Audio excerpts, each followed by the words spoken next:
I'm here at the Minnesota State Fairgrounds. Behind me is the grandstand and the site of the 2024 FallCon.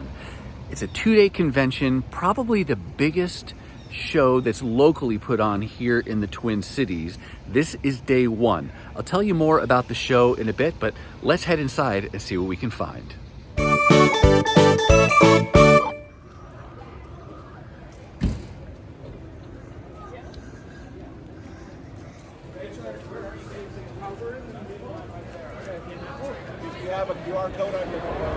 The show actually takes place in the grandstand, which is underneath the bleachers.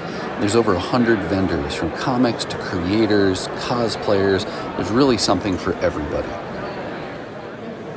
I always like to do a full tour of the space to see exactly who's there selling comic books, what kind of selection do they have, what are the prices like, before I dive into any one particular booth.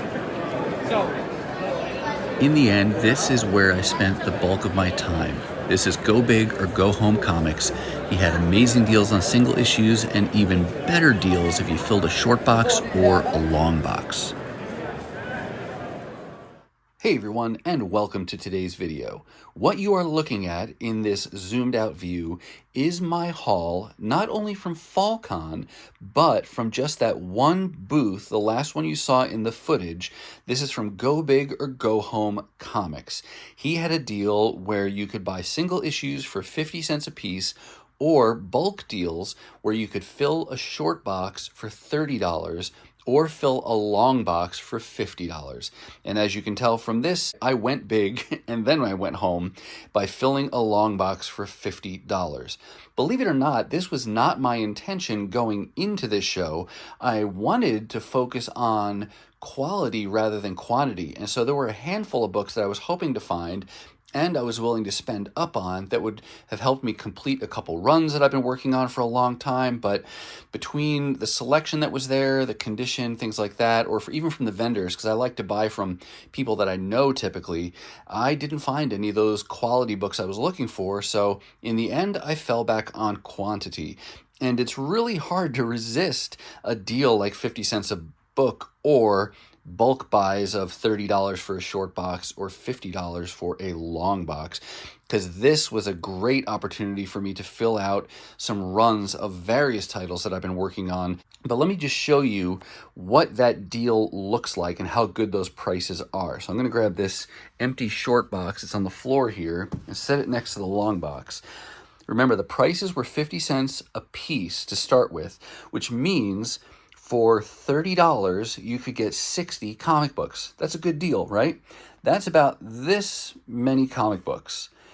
But remember, the bulk deal, you could fill an entire short box for $30, which means that if you could find this many books to begin with, you could then go, and that comes back to here on the short box, you could fill all the rest of this short box essentially for free. And then, if you found 100 comics, that'd be $50. And so halfway is there. Maybe you're talking somewhere in here is 100 comics. You find 100 comics, you could either spend $50 on that, or you could grab a long box and go all the way out to the end of that for the same price, which means essentially all of that is free. So those are amazing deals. As for me, I didn't even go as far as I could have, because you can see there's still some wiggle room in here. I could have squeezed, 10, 20 more books in here, but this haul that you're looking at totals 285 books, which when you do the math works out to about 17.5 cents a single issue. I knew that I was leaving a little bit on the table by leaving those gaps there, but what you're looking at represents hours of digging through completely random long boxes of comic books over a 2-day period. By the end, I was done. I felt very good about the deals that I had, and so squeezing a few more books in there to gain another, cent or two at a per book price, I didn't feel the need to do so. I felt like I really came away with a good score. So today we're going to start by showing you part of this. We're not going to look at everything today. I estimate we'll probably get about to here. I want to get about halfway through the box with you in this part one, and then next week I'll upload another video and show you the second half. But let's go ahead and dive into this amazing haul. I was tempted to keep the entire long box in frame while I went through this haul and showed you the books in there, but in the end I decided to shift back to this traditional view that I use to show you hauls, both for your viewing pleasure as well as for ease of filming. I just think this makes more sense. But I do want to let you know that the order in which you're going to see these books is essentially the order in which these books came home in the long box. And just wanted to give you that kind of that realistic experience of what it was like at the show. The boxes at this booth were not alphabetized. They were completely random, and they kept shuffling around. As boxes emptied out, the contents would get consolidated, so it was a purely random experience, which means that as you fill a box, you can imagine the challenge of keeping duplicates from accumulating in your box, because when you're looking at hundreds of books, you don't know, did I grab that issue or not? And I did do some minimal organizing at the show just to minimize the number of true duplicates that I was actually getting, but that's about it. And I've gone through the box once to add everything to my CLZ app, but it didn't change the order of how these were in the box. And so that's how we're going to go through them. And what that means is that you're not going to see every issue from a particular title all at once. You'll see things sprinkled throughout this, and you're going to get a mixture of modern books, 90s books, Copper Age books, Bronze Age books. Maybe it'll be one issue, maybe there'll be 10 grouped together, maybe it'll be a limited series or a one-shot. So it's really going to be completely random. So I hope you just sit back, enjoy seeing the books that I'm going to show you.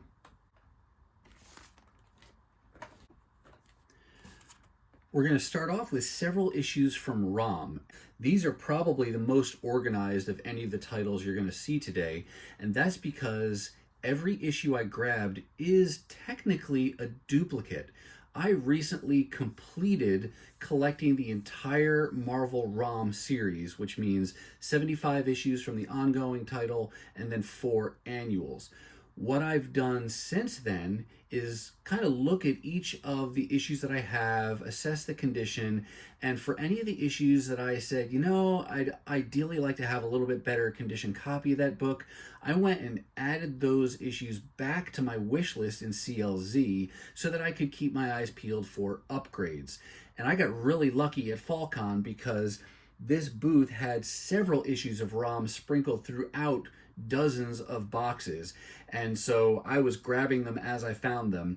And I did do some organizing of these because I didn't want to bring home too many duplicates of my upgrades, and so I did find several upgrade condition copies to existing issues that I own.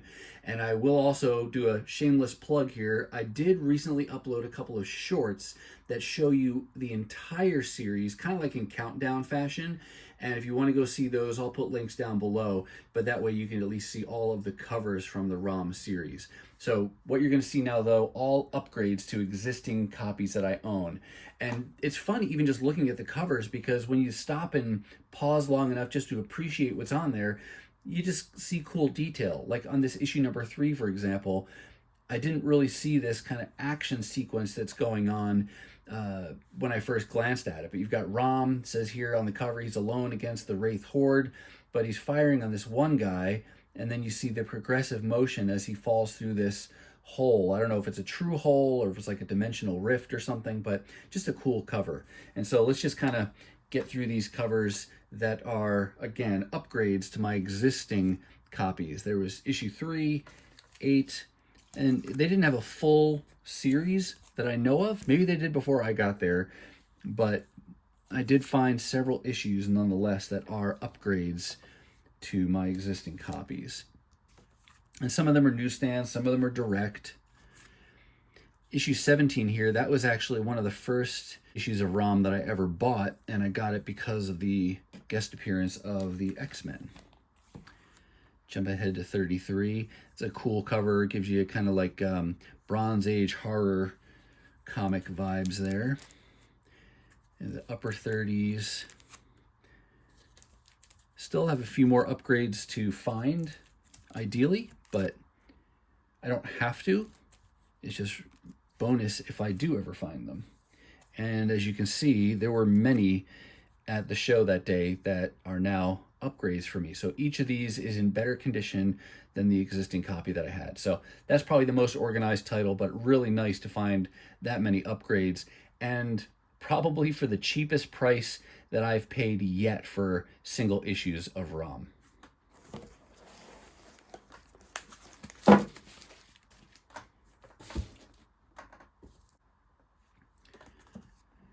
Next, I found a few issues from Astonishing X-Men, just a volume of X-Men that I am working on completing. Full volume, I think, is 68 or so issues, and I originally had the Joss Whedon, John Cassaday run. Now I'm trying to build out the rest of that. So found issue 28, 29, and 30, and 3 of the lowest numbered issues that I need at this point.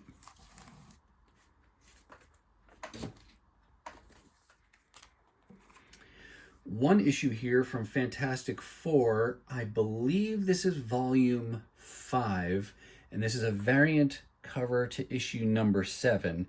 And this is an example of something that I need to look up when I come across it in a box. It was the only issue from that volume that was there. I didn't recognize it, so I have to check my CLZ and look that up, which really makes going through the boxes take that much longer, but it's worth it when you can fill holes in your collection and with a really cool variant cover like that in addition. But one issue from Fantastic Four, volume 5. Now we're going to jump back to Fantastic Four volume 3, a large volume, the largest volume outside of their volume 1 run, and this one gets a little confusing too because there's a resetting of the numbering. At some point go back to the legacy numbering, and there's a number of different creative runs in here, so really love having my app to help me track which issues I have and which ones I still need. But there's issue 533. This is part of the J. Michael Straczynski run on this volume. 541, part of the Civil War tie-in issues. There are more to come from this, but like I said, that's all for the moment. We're just going through these exactly in order as they are in the box. Marvel Age, number 56, with a really cool G.I. Joe cover.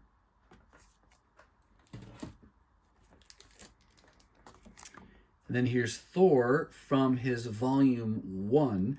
This is not a part of the run that I'm really trying to work on. I don't know that I'll ever complete it, maybe someday, but not a goal right now. I grabbed this one specifically because it's this milestone 500th issue, and this is a Mike Deodato Jr. cover, and it is a wraparound. Let's jump back over to more Marvel Age. Several issues in a row here, and as per usual, the way you see the books is how they were in the boxes. So if it's bagless and boardless here, that's how it was in the box, and there were several issues like that. 20, 21, 22, 23, and there's a ROM related cover. 25, and 27. I will say that these are not issues that I was specifically looking for. There are some covers that I kind of have actually on my wish list to hunt for, although I know I want to have a complete volume at some point. When I come across these issues like this that are not directly on my wish list right now, but I know that eventually I'm going to want them, I go ahead and pick them up when they're this cheap. It's just can't avoid that. So it's kind of accidental or, you know, unexpected progress on a volume like that when you can find issues all in a row like this.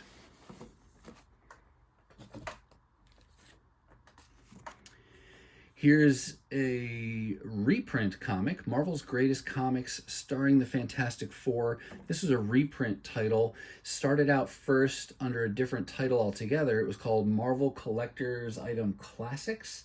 That ran for 22 issues and collected multiple stories in each. And then with issue number 23, it changed titles to Marvel's Greatest Comics. And then I think pretty much every issue just reprinted one issue of the Fantastic Four, but don't hold me to that. I'm not 100% certain of that. And it ran for a total of, I think, 96 issues. Got this 94 just because it's so close to the end of that run.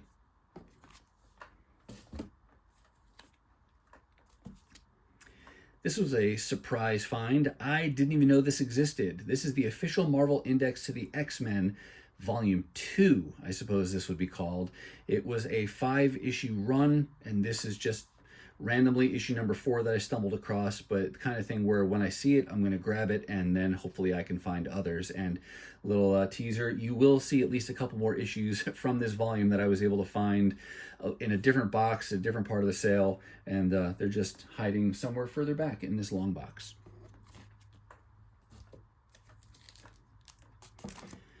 This was a cool find, a magazine that ran around this many issues, not too much higher than number 28, Marvel Vision, and it was a Marvel-related industry magazine at the time that Marvel was putting out, obviously, and it had interviews and previews and checklists and all kinds of cool things. I had never heard of this until not too long ago. A few months back, I found an issue of this that just had a really cool cover. I want to say it had Hulk and She-Hulk on it. And then since then, I'd found one other issue, and then here at the sale, at the show, they had this one too. And there might be one other one hiding somewhere in the box, but I can't remember with complete certainty. But there was at least this one issue featuring the X-Men. Here's New X-Men, number 35. I've shown some issues of this in other hauls. Just a volume I'm trying to work on. I like the art style, especially early on in this volume. This is completely random and not an issue I was, trying to get because it's in order or anything. It's just because it was so cheap, and so I grabbed it, and I don't think I found any others from the volume at the time. So one kind of floating issue that I was able to find.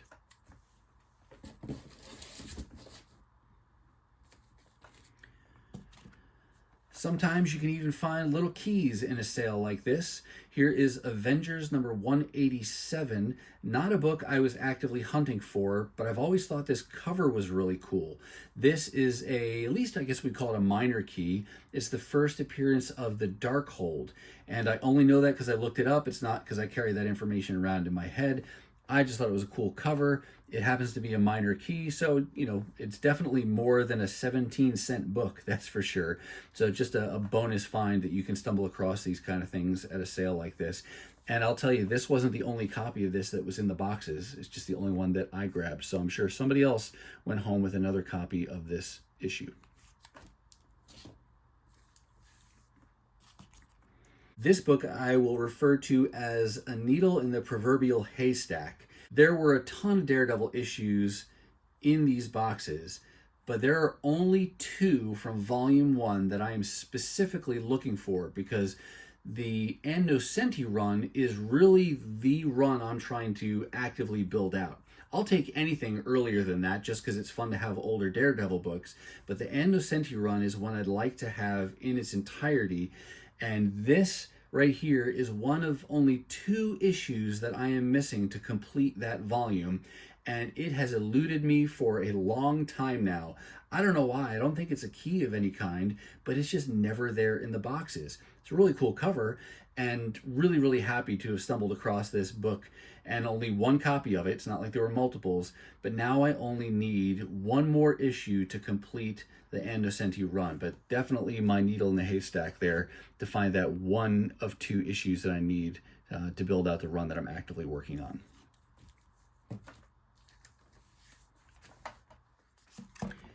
Here's 1 issue from the official handbook of the Marvel Universe, the deluxe edition. This is issue 20 of 20.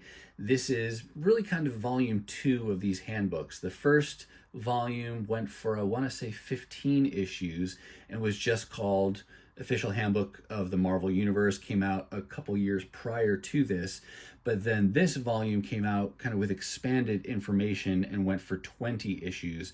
This is one of the issues that I needed to complete that run. It is a duplicate because I think you're going to see another one later on at some point in this haul or in the next video completing this haul, but this one's kind of here by itself for now.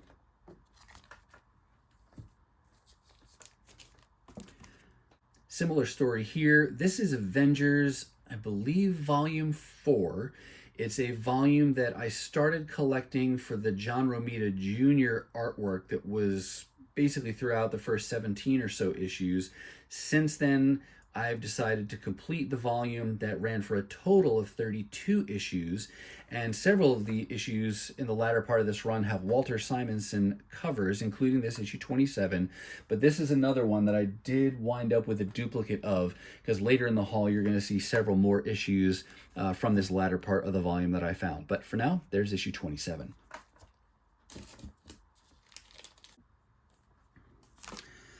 Let's shift over to Thor Volume 2. This is a series that I started collecting for the John Romita Jr. art, and since then I've expanded out my wish list a little bit more to get some of the other artistic runs, including these issues here that had pencils by Andy Kubert. So there's issue 31, and then this 100-page issue number 32. And you'll be seeing some more issues from this volume a little bit later on. And then back to Thor Volume 1. This is issue 487, kind of random. I just got this because I thought it was a cool looking cover with Thor in the mouth of some kind of monster beast, like dragon type thing. Just thought that was kind of cool.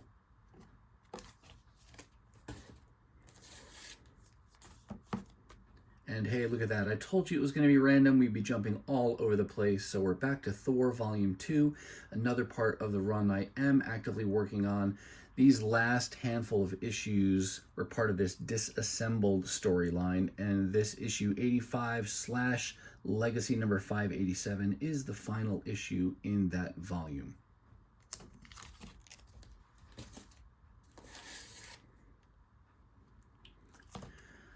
I'm working on some of Cable's Volume 1. I have like the first 57 or so issues from this volume, and now there's some artistic runs that I'm working on, including this portion here that's in the 60s up to about issue number 70, and I was able to find number 69 and number 70.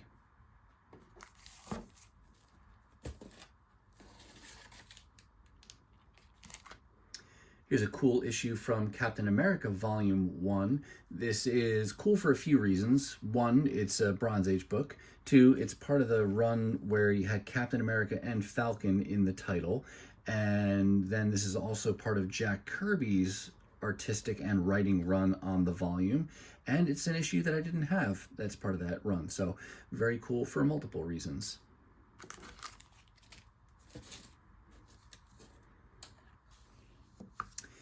This was a really fun find, and I still don't have a lot of information about it. This looks to be a reprint of X-Men Volume 1, issue number 11, but interestingly, it's done entirely on this newspaper print, and it was done in the 90s, and it says originally presented as X-Men number 11, but it's a 90s reprint. The ads are kind of a giveaway. You get the video game, the animated series, there's gargoyles. But I don't know where this came from. Like, was this sold like this? Was it a giveaway? Did this come included with some toy or some other product that you bought? I don't know. But I'm going to continue to investigate this to see if I can find out. But if any of you watching knows kind of more the background behind this comic or ones like this, let us know down in the comments. I'm sure one of you out there knows, because I've got a few of you who watch these videos that your knowledge always impresses me with the things you know about these. But I couldn't leave that behind when I found it. I just thought it was a really cool reprint of X-Men number 11.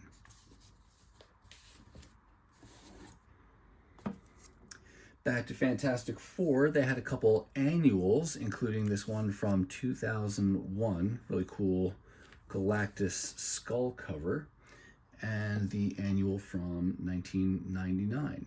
Just fun when you can pick up annuals for so cheap.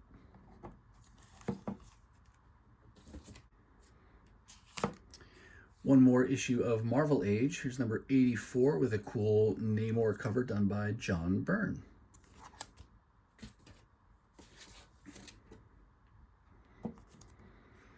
Once more, back to Fantastic Four. This time we're in volume 3. Just some more issues that I need to be able to complete this volume, and at 17 cents a piece, I will take whatever issues I can find just to fill those holes. Here's issue 545, 544, and these are both Michael Turner covers, which is kind of cool too. He was doing covers at this time.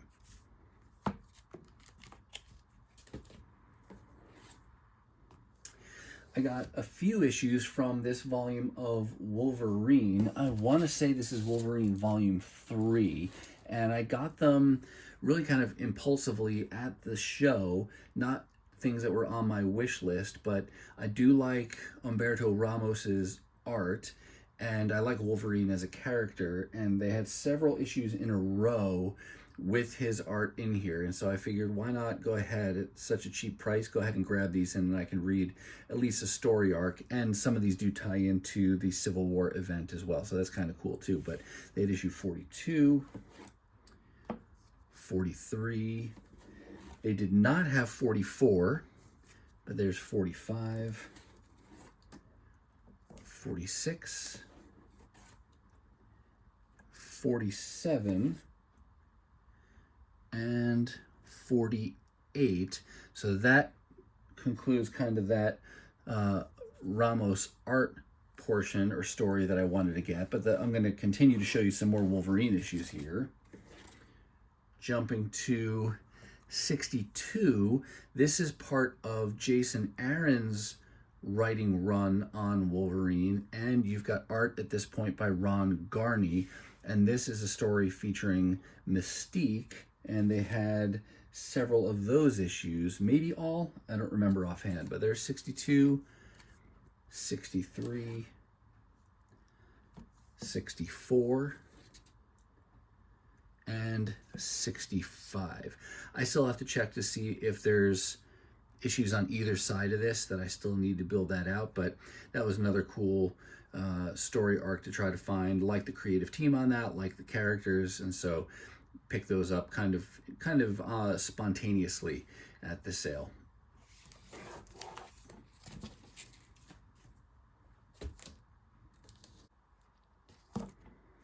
Got a few more issues from this title. Generation Hope focused on the character named Hope.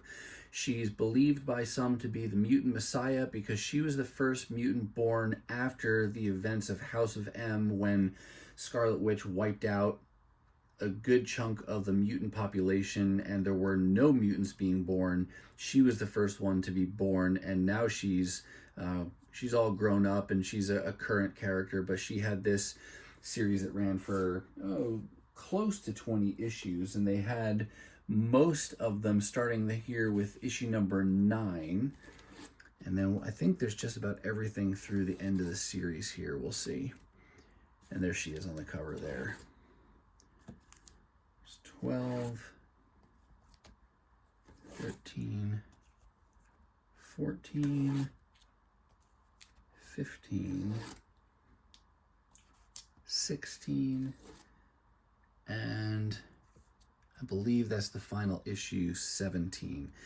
And this really isn't going in order for me so far, or up to this, or prior to this show, I had issues 1 through 4. So I'm still missing issues 5, 6, 7, and 8. But when they had so many of the remaining issues for the series, I was definitely going to grab those to get that latter part of the run completed all in one fell swoop.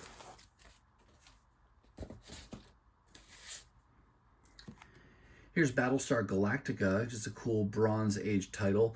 I liked this show when it was on, and never really collected the comic book though occasionally I've stumbled across issue number 1 in the dollar bins. I don't currently have a copy of that, but I did learn a while back that Walter Simonson does pencils on a number of these issues, so figured maybe it'd be fun to keep my eyes peeled and track these down at some point if I can find them. Not going to go out of my way to do so, but they did have a few issues at the show, including number 2. This looks to be the Whitman variant there. And there's number 3, number 4, Number 5.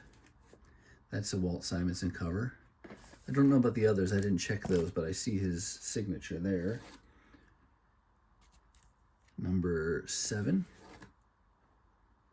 And number 22, another Walt Simonson cover. So that's pretty good progress at a really, really cheap price. We'll see if I can find the other issues in this volume at some point. Until then, or as I go, it's just a fun thing to be hunting for.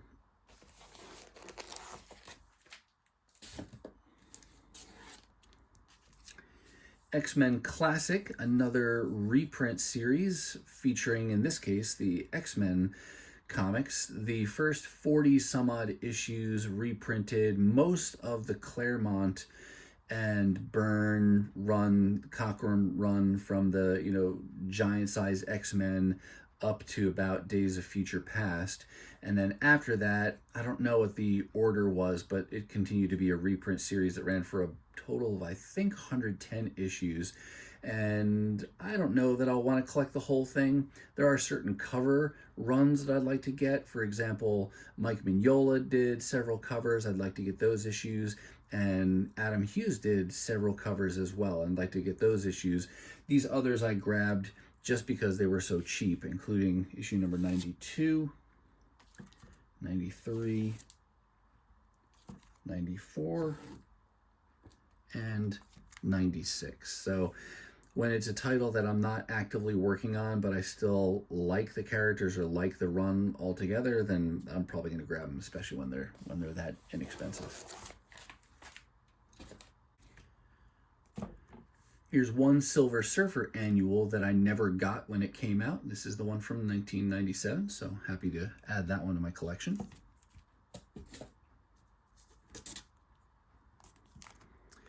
Daydreamers is a 3-part limited series from, gotta be the 90s at some point, and never had it when it was coming out. Only in the last year or so did I get any of the issues from this short little run here, and prior to this show, I had issues 1 and 2, and so now I finally stumbled across a copy of issue number 3 that's in good shape and was really cheap, so I figured why not go ahead and just complete that little limited series.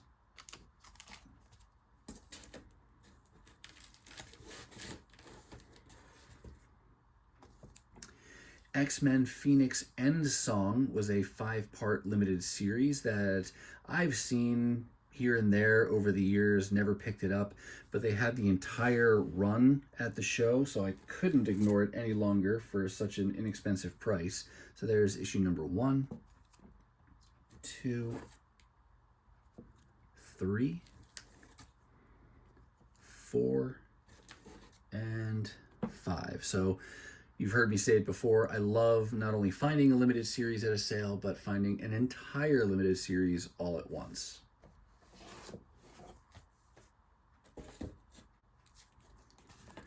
Next up, I've got several issues from Fantastic Four Volume 1. Like those ROM issues, these are technically duplicates to issues I already have, but may very well be upgrades to the condition of my existing copies. So I figured because they were so cheap, I'll go ahead and get them, and then I'll compare them to my current copies, and I'll keep the one that's in better shape. So just kind of quickly go through these here, starting with issue 202, 203, 214, and these are all from just prior to the formal kickoff of the John Byrne run, where he was doing both the writing and the art. Here's an example of, I had both the direct and the newsstand there that I was able to find. 231, and now we're actually in the Byrne run there. 237, another 237, again direct and newsstand. 254, 255, 260,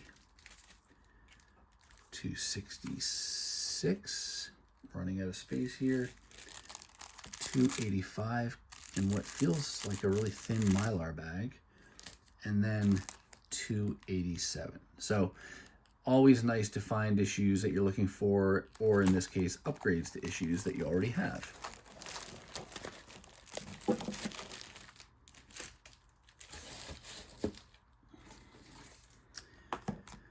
Found some more issues to help me make progress on X-Men Legacy. Again, this is the same run that started out as X-Men #1 in 1991 with Jim Lee.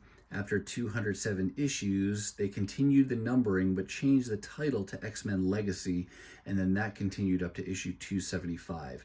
It's that section in there that I'm trying to complete now. So I found 218, 222, and 223. So 3 more issues, and I think probably the 3 lowest issues that I need at this point.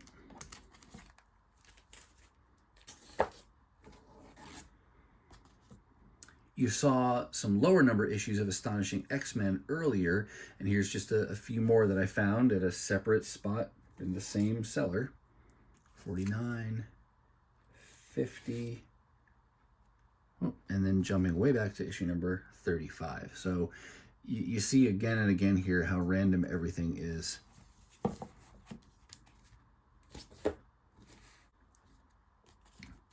This was a fun surprise find. I never collected any of these new, but in recent years I have found 6 of this 10-issue run, and now I have the final issue in the volume as well, number 10.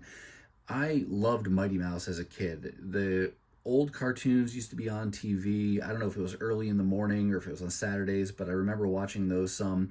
And they did a reboot sometime in the 80s or 90s, and they had a new and updated Mighty Mouse cartoon, and I remember really enjoying that. So when I had found some of the issues from this comic book run, I thought it was pretty cool to grab those. So now I have issues 1 through 6 and number 10 with this kind of David, he's not David Letterman, he's David Utterman.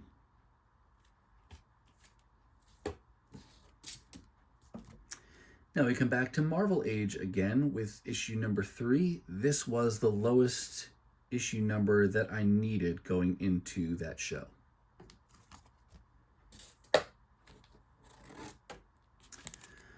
Fallen Angels, a mutant-related 8-part limited series. I never got these new. I'd never really picked them up even in the dollar bins, but somewhere along the way, maybe it was earlier this year, I found issues like 4, 5, 6, and 7. Maybe it was at a quarter sale, and I decided that was enough of a push to go ahead and pick those up. And they had most or all of the other issues that I needed to complete that. I don't really remember. They might all be scattered throughout here, but here's issue 2. There's 3. And number 8. I do think they have all, because I think number 1 is somewhere a little bit later on, but fun to be able to, I believe, complete that limited series.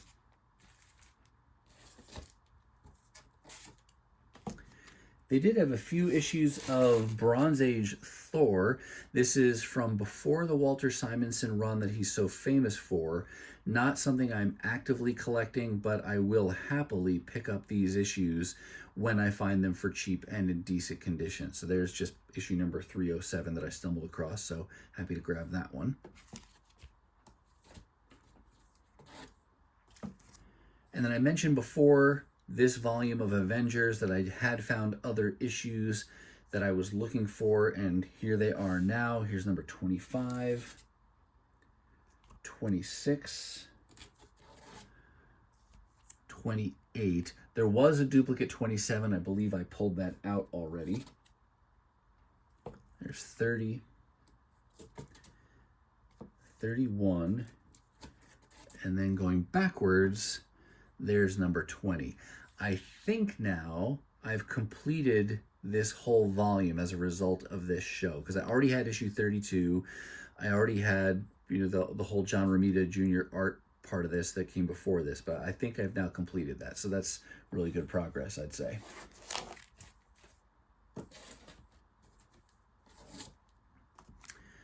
Here's Avengers versus X-Men. It's really called like this versus title. It was a 6-part limited series. I think the creative team changed with each issue, but it's just a different kind of pair up in each of those 6 issues. And I probably started by getting one or two because I like the creative teams, and then I decided I'd get all of them. This one's got a story with Jason Aaron and Andy Kubert, and then the Imminens pairing up here on what looks to be another story. So with this now, I've completed that limited series, so that's good sense of accomplishment there.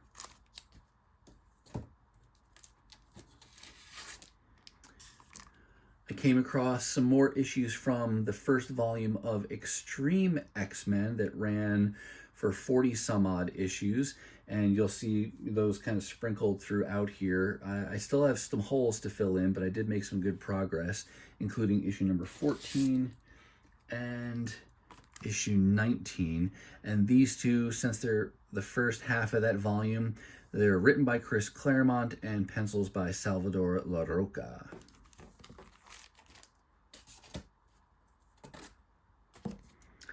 And then Wolverine and the X-Men, this was another title that I was able to complete, I believe, as a result of the show.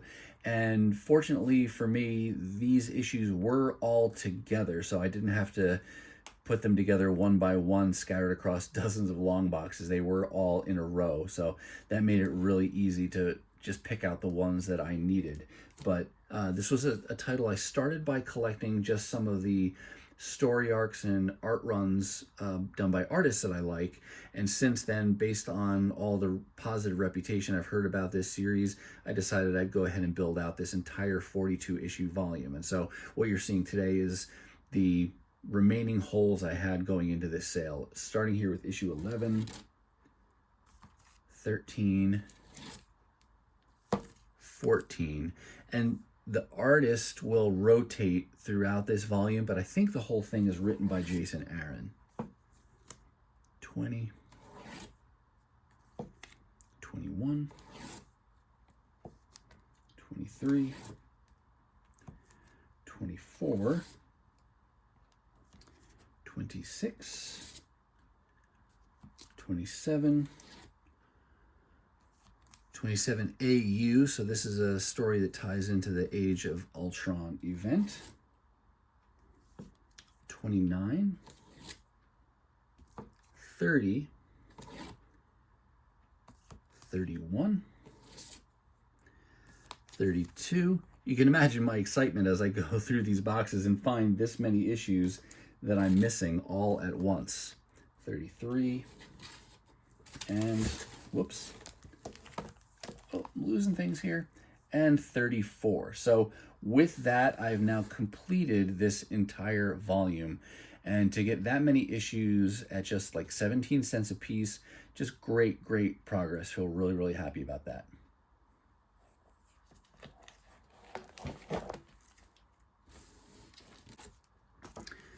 And last but certainly not least for today, we're going to end here with this copy of Fantastic Four number 161, another kind of not quite a needle in the haystack type of an issue, but it's a Bronze Age issue from one of my favorite teams, and it's one that I didn't have. And there weren't a ton of these in the boxes at all from this era. So to find one of the holes that I have in my collection, that's just a great find, and to get a pretty decent condition copy and for so cheap.